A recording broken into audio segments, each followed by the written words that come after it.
அதிமுக பொதுச் செயலாளர் எடப்பாடி பழனிசாமி மன்னார்குடியில் தேர்தல் பரப்புரையில் ஈடுபட்டிருக்கிறார். நேரடி காட்சிகளை பார்க்கலாம்.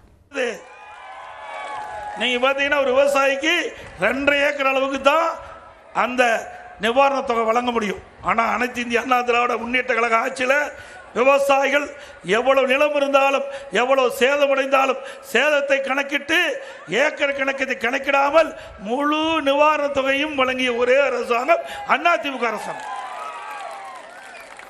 விவசாயிகள் பம்பு செட்டுக்கு மும்மணி மின்சாரம் கொடுத்தோம். எந்த நேரத்தில் போனாலும் விவசாயிகள் மின் மோட்டரை இயக்கி நீர் பாய்ச்சலாம். உங்களுடைய அரசாங்கத்தில் அப்படி இருக்குதா?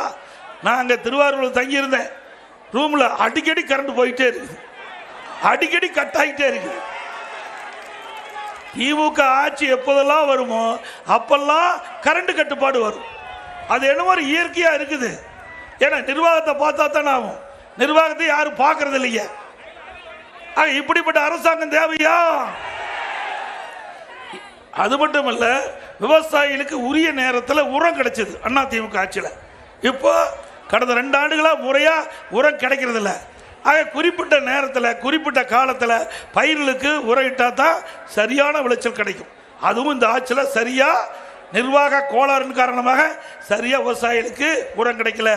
பிறகு அதை விவசாயிகள் அறுவடை செய்து அவர் நெல் மூட்டையில் பிடிச்சி அதை விற்பனைக்கு நேரடி நெல் கொள்முதல் கொண்டு போனால் அங்கேயும் அந்த நெல் கொள்முதல் செய்வதில் காலதாமம். இன்றைக்கு கூட பத்திரிகையில் பார்த்தேன், 18,000 விவசாயியுடைய நெல் மூட்டை உற்பத்தி செய்யப்பட்ட நெல் மூட்டைகள் 18,000 நெல் மூட்டைகள் திறந்த வெளியில் அடுக்கியிருக்கிறாங்க. மழை வந்தால் அந்த நெல் மூட்டையில் நனைஞ்சு நெல்மணிகளாம் முளைச்சிடும். விவசாயிகள் பெரும் நஷ்டத்துக்குள்ளாயிருவாங்க. ஆனால் அனைத்து இந்திய அண்ணா திராவிட முன்னேற்ற கழக ஆட்சி இருக்கின்ற பொழுது உங்கள் மாவட்டத்தை சேர்ந்த ஆரம்பிச்சவர் காமராஜ் அவர்கள் இந்த இலாக்காவுக்கு அமைச்சராக இருந்தார். உடனுக்குடன் விவசாயிகள் உற்பத்தி செய்யப்பட்ட நெல்லை அரசு நேரடி நெல் கொள்முதல் கொண்டு வந்தவுடனே கொள்முதல் செய்து அதற்குண்டான பணத்தை வங்கி கணக்கில் உரிய முறையில் செயல்படுத்திய அரசாங்கம் அதிமுக அரசாங்கம். இன்றைக்கு எல்லாமே தலைகீழாயிட்டது. இவ்வளவு மோசமான ஆட்சி எங்கேயுமே பார்க்கல. மக்கள் விரோத ஆட்சி விட்ட விவசாயிகள் விரோத ஆட்சி திமுக ஆட்சி. விவசாயிகள் என்றாலே திமுகவுக்கு கசக்குது. இன்றைய முதலமைச்சர் ஸ்டாலினுக்கு கசக்குது. என்ன என்றே தெரியல. இன்றைக்கு விவசாயிகள் தான் உணவு உற்பத்தி பண்ணி நாட்டு மக்களுக்கு கொடுக்குறாங்க. எது இருந்தாலும் இல்லாவிட்டாலும் உணவு இல்லாத ஒரு மனிதன் வாழ முடியாது. அந்த உணவை உற்பத்தி செய்யக்கூடியவர்கள் விவசாயி தொழிலாளி.